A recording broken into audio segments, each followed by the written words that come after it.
Greetings, banker, and thank you for agreeing to participate in the Teach Children to Save Day program. The book that you'll be using for first grade is called Beatrice's Goat. It's an interesting story about a child who lives in Africa, Uganda, and her family gets a goat, and they use that goat to sell the milk and to earn money and to reach their savings goals. So when you get to the classroom, you might want to begin by saying something like, have you ever wanted to buy something but you just didn't have enough money to do it? What could you do? Well, the answer is that you could earn money and then save it.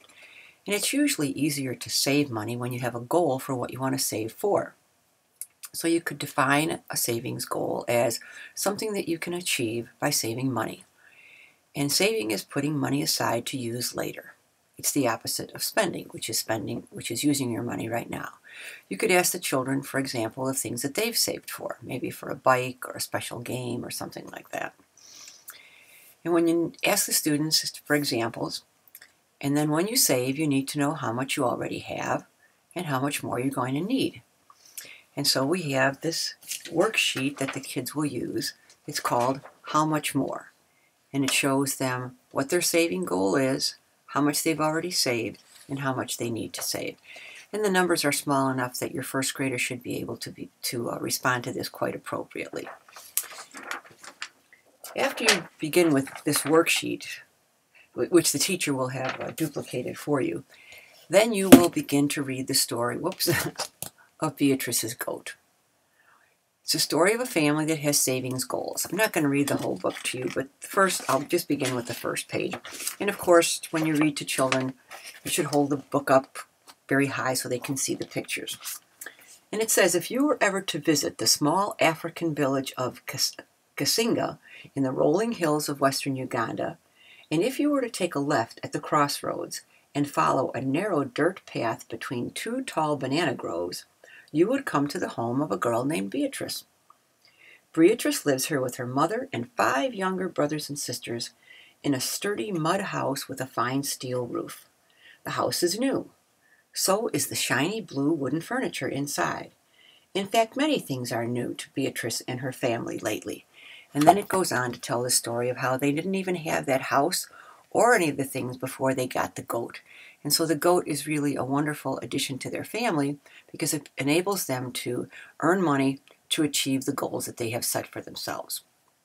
So we begin the story and we say that the goat is a wonderful addition to the family, and the goat had a couple of babies which are called kids.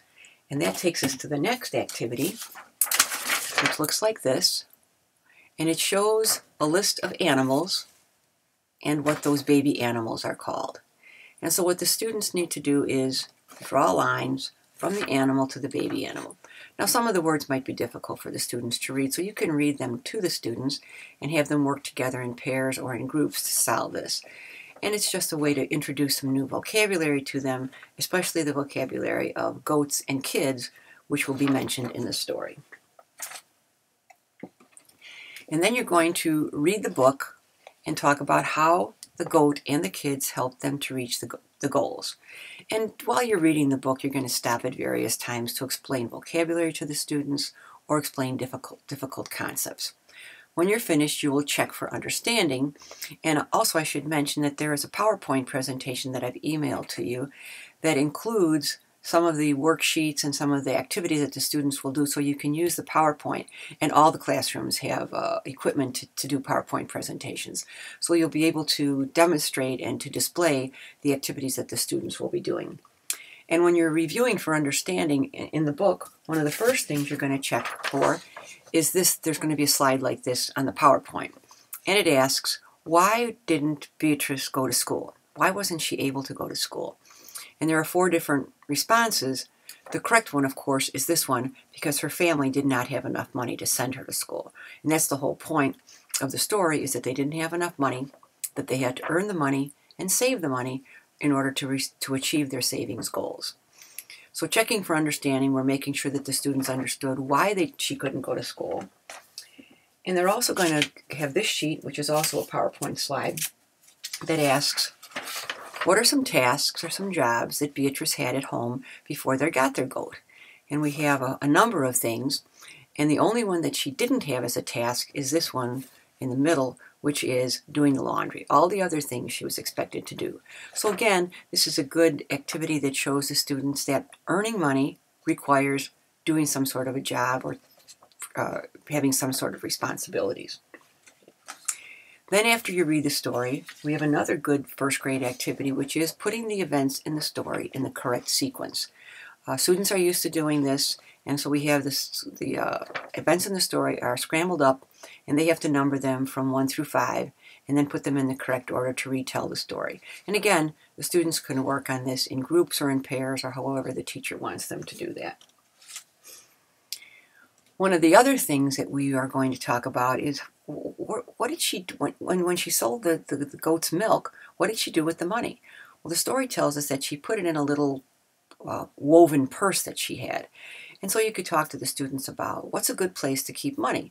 You could keep it in a dresser drawer, in a piggy bank, in a sock, any place in your home that you think is safe. But the best place to keep your money, especially if you have more than a few pennies, is to put it in a savings bank. And that's when you can talk about your bank and how banks are not only safe, but they are secure, and you can get your money anytime you want it.